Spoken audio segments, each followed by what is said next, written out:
Ovo ne radim za zdravlje, a niti za kuhanje. Radim to samo povremeno. I to u točno određenim situacijama.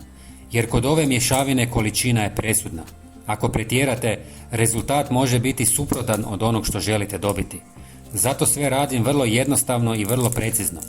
Prvi sastojak je nešto što gotovo svatko ima u kuhinji. Radi se o suhim lovorovim listovima.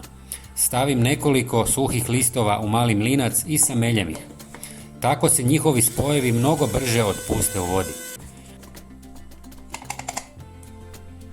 Drugi sastojak dolazi iz kućne ljekarne. Treba vam jedna tableta aspirina. Ne dvije, ne pola, samo jedna.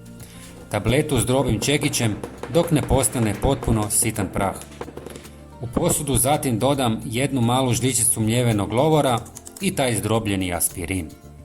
Prelijem s pola litre vruće vode. Sve lagano promiješam. Zatim ostavim da odstoji 12 do 24 sata.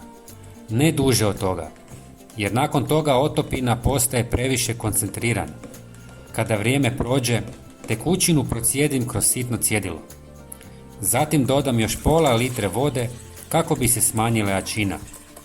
Zašto ova kombinacija uopće ima smisla?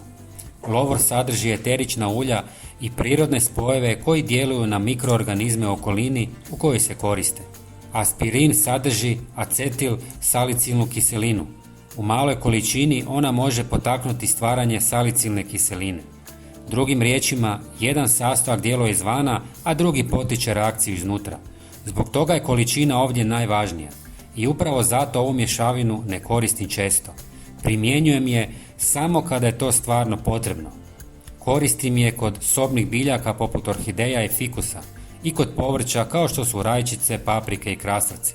Posebno nakon presađivanja, naglih promjena vremena ili kada biljka izgleda iscrpljena.